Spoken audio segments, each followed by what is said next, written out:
So, good morning, students. Welcome you all on this wonderful platform of biology.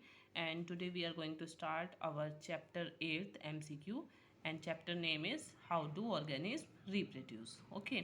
सो क्योंकि इस बार क्या हो रहा है कि बोर्ड के जो हमारे एग्जामिनेशन होंगे उनमें क्या है 40% जो है वो आपके एमसीक्यू आएंगे। तो इसीलिए हम एमसीक्यू को अच्छे से प्रिपेयर करेंगे। ओके। तो इस वीडियो में मैं ऑलमोस्ट 20 आपके एमसीक्यू अपलोड करूँगी और नेक्स्ट वीडियो में नेक्स्ट 20 अपलोड करूँगी। Okay. So let's start. Which of these can undergo fragmentation और रीजनरेशन। अब इनमें से हमें ऑप्शंस में से हमें बताना है कि किसके अंदर फ्रेगमेंटेशन और रीजनरेशन होता है। ठीक है। तो स्पॉन्जेस, फ्लैटवॉर्म, स्पायरोगायरा या all of these. So right answer will be the all of these, क्योंकि स्पॉन्जेस में भी क्या होता है, फ्रेगमेंटेशन रीजनरेशन होता है, प्लेटफॉर्म में भी हो जाता है और स्पायरोगायरा में भी होता है। तो question number 2, which of the following does not happens in asexual reproduction, कि एसेक्सुअल रिप्रोडक्शन में क्या नहीं होता। तो binary fission, multiple fission, fertilisation and budding. तो ऑल वी नो दैट कि अब हमारा बाइनरी फिजन भी एसेक्सुअल रिप्रोडक्शन में आता है, मल्टीपल फिजन में आता है, बडिंग भी आता है, बट फर्टिलाइजेशन नहीं आता है। Okay. So this will be the right answer. Question number 3, the method commonly used to produce new rose plant is, कि न्यू रोज प्लांट प्रोड्यूस करने के लिए हम कॉमनली कौन सा मेथड यूज़ करते हैं। तो लेयरिंग, टिश्यू कल्चर, कटिंग या ग्राफ्टिंग। तो हमें पता है कि नॉर्मली भी हम लोग जानते हैं कि जो रोज़ होता है उसकी हमेशा कटिंग करके ही लगाई जाती है। ठीक है। तो this is the method of vegetative propagation. Okay. तो right answer will be the cutting. Next question, vegetative propagation can take place by means of.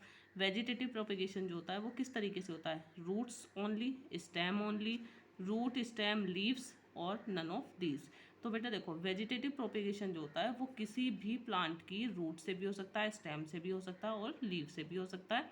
So this will be the right answer. Question number 5, which of following is formed during tissue culture. Tissue culture जब करते हैं हम तो क्या बनता है, वहाँ पे एम्ब्रियो बनता है, कैलस बनता है, कॉटिलीडन बनते हैं, गैमीट्स बनते हैं। तो जब भी हम टिश्यू कल्चर की बात करते हैं तो वहाँ पे क्या बनता है, कैलस। ठीक है। क्यों? क्योंकि टिश्यू कल्चर में क्या करते हैं, हम आर्टिफिशियली सिंथेसाइज्ड करते हैं प्लांट को। ठीक है। Next question, question number 6, the fusion of male and female gametes result in formation of. जब फ्यूजन होता है मेल एंड फीमेल गैमीट का तो उससे किसकी फॉर्मेशन होती है। तो एग की फॉर्मेशन होती है, स्पर्म की फॉर्मेशन होती है, या स्पोर की फॉर्मेशन होती है, या जाइगोट की। So all we know very well that the fusion of male and female gamete form the zygote. तो right answer will be the zygote. Question number 7, which of these secrete seminal fluids. तो seminal fluid जो है वो कौन secrete करता है, seminal vesicle gland, prostate gland. ठीक है। नीदर ऑफ दीज या बोथ ऑफ दीज। तो सेमाइनल फ्लूइड जो है वो हमारी करती है सेमिनल वेसिकल ग्लैंड। ठीक है। प्रोस्टेट ग्लैंड जो है वो उसको न्यूट्रिशन प्रोवाइड कराती है, तो ये भी एक फ्लूइड की फॉर्म में ही कराती है। ठीक है। तो आंसर हमारा होगा बोथ ऑफ दीज, तो सेमाइनल वेसिकल भी और प्रोस्टेट ग्लैंड। तो question number 8, in which part of female human reproductive system is the ovum normally fertilised by the sperm. ठीक है। तो जो फीमेल के अंदर जो नॉर्मली जो फर्टिलाइजेशन टेक प्लेस होता है वो कहाँ पर होता है, ओवेरी में होता है, ओविडक्ट में होता है, यूट्रस में होता है, या वेजाइना में होता है। So answer will be the oviduct. Oviduct और फेलोपियन ट्यूब भी इसको बोला जाता है। तो होता क्या है कि जो फर्टिलाइजेशन टेक प्लेस करता है वो ओविडक्ट या फेलोपियन ट्यूब में होता है। अगर आपसे क्वेश्चन पूछा जाता है कि फेलोपियन ट्यूब के किस पार्ट में, किस रीजन में फर्टिलाइजेशन होता है, so answer will be the ampulla. तो एम्पुलर रीजन में फर्टिलाइजेशन टेक प्लेस होता है। अगर यहाँ पर ऑप्शन में फैलोपियन ट्यूब दिया हुआ होता तो आप लोग फैलोपियन ट्यूब पे टिक करते, लेकिन यहाँ पर फैलोपियन ट्यूब नहीं है। Oviduct is the other name of fallopian tube, तो right answer will be the oviduct here. Okay. Question number 9, in human females the fertilised egg gets implanted in the. जब humans female जो होती हैं उनमें जो fertilised egg होता है वो कहाँ पर इम्प्लांटेड होता है। ठीक है। तो फर्टिलाइज्ड एग जो है वो यूटरस की वॉल पे इम्प्लांटेड हो जाता है, तो right answer will be the uterus. Question number 10, the ovary release in egg approximately every. जो ओवेरी रहती है वो एग को रिलीज करती है कितने डेज में करती है बेटा, तो 8 डेज, 14 डेज, 21 डेज या 28 डेज। तो right answer will be the 28 days. ठीक है। ये एक साइकिल होता है 28 टू 30 डेज का। ठीक है। तो राइट आंसर, अगर यहाँ पे 30 डेज का ऑप्शन नहीं है तो आप ऑप्शन टिक करेंगे 28 days. Okay. Question number 11, which of the following is found in man? Man में क्या मिलता है? Vas deferens, fallopian tube, ovum या placenta? All we know that very well कि fallopian tube, ovum and placenta are the part of female reproductive system, but vas deferens is not the part of female reproductive system. So here it is asking about the male reproductive system. So answer will be the was difference. Question number 12. Which of these is not a sexually transmitted disease? इनमें से कौन सी sexually transmitted disease नहीं है? तो बेटा ads भी sexually transmitted disease हो सकती है, साइफिलिस भी हो सकती है, गोनोरिया भी हो सकती है, बट टाइफॉइड क्या है? एक बैक्टीरियल डिजीज है. ये थ्रू द सेक्सुअल कॉन्टैक्ट नहीं स्प्रेड होती है. सो this will be the right answer. So move to the question number 13. Which among of the following is the unicellular organism that reproduce by budding? ठीक है, इनमें से कौन सा ऑर्गेनिज्म है मल्टी यूनिसेलुलर ऑर्गेनिज्म जो रिप्रोड्यूस करता है बाय बडिंग? तो बेटा हाइड्रा, प्लेनेरिया, ईस्ट या स्पाइरोगैरा? तो east will be the right answer. अगर आपसे पूछा जाता multi cellular organism reproduce by budding तो आप हाइड्रा ऑप्शन में हाइड्रा को टिक करते, लेकिन यहाँ पर यूनिसेलुलर ऑर्गेनिज्म पूछा गया है तो आप क्या टिक करेंगे यहाँ पर? East. Okay, so move to the next question. Question number 14. Question number 14.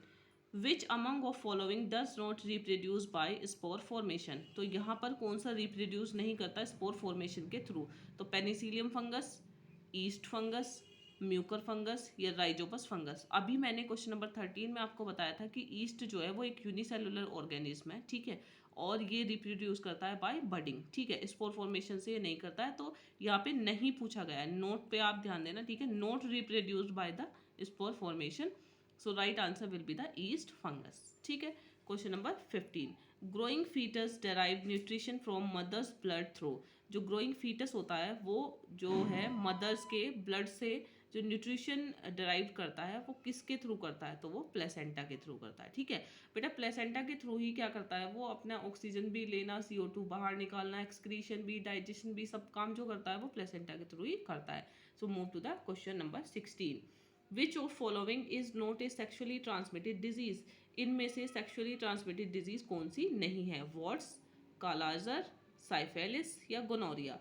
तो kala azar is not a sexually transmitted disease. Question number 17. What is the puberty age in human male? Human male में एक प्यूबर्टी की stage क्या होती है बेटा?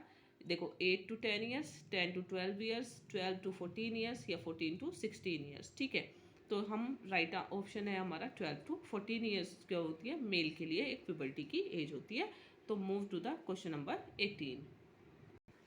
सो question number 18. The female reproductive part of a flower consist of? एक female reproductive part जो होता है फ्लावर का उसमें क्या क्या होता है? देखो एक तो स्टिग्मा होता है, हमें पता है stigma is the upper part, style is the middle part and ovary is the bottom part. ठीक है, तो answer will be the stigma, style and ovary. Question number 19. In which of the following plant bud in notches of leaves helps in its propagation? कि जो कौन से plant के अंदर किसकी लीव्स जो है वो हेल्प करती हैं प्रोपिगेशन करने में? ठीक है, तो रेडिश में नहीं होती, ठीक है, बोगनविलिया एक बेल होती है उसमें नहीं होती, जैस्मिन में लेयरिंग होती है. तो क्या है राइट आंसर? ब्रायोफाइलम. और ये ब्रायोफाइलम आंसर जो है ये आपके एनसीईआरटी में भी दिया गया है.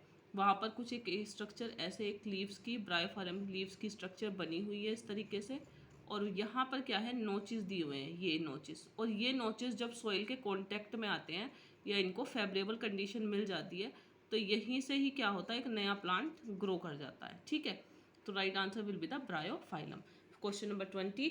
Identify the organism? तो आई थिंक इस क्वेश्चन को आप बहुत अच्छे से जानते हैं कि ये क्या हमने क्या बना रखा है, राइजोपस बना रखा है, जो ब्रेड मोल्ड भी बोलते हैं इसको. ठीक है, ये ब्रेड पे उग जाती है और ये क्या है स्पोरेंजिया है और इसके अंदर क्या है स्पोर्स है. ठीक है, तो जब ये स्पोर्स क्या हो जाते हैं मैच्योर हो जाते हैं तो यहाँ से ये वॉल जो है ये बर्स्ट हो जाती है और ये स्पोर्स कहाँ चले जाते हैं? बाहर चले जाते हैं.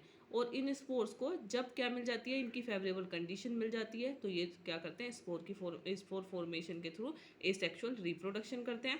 तो आपके ऑप्शन है राइजोबियम, राइजोपस, राइजोइड्स या मशरूम. तो right answer will be the Rhizopus.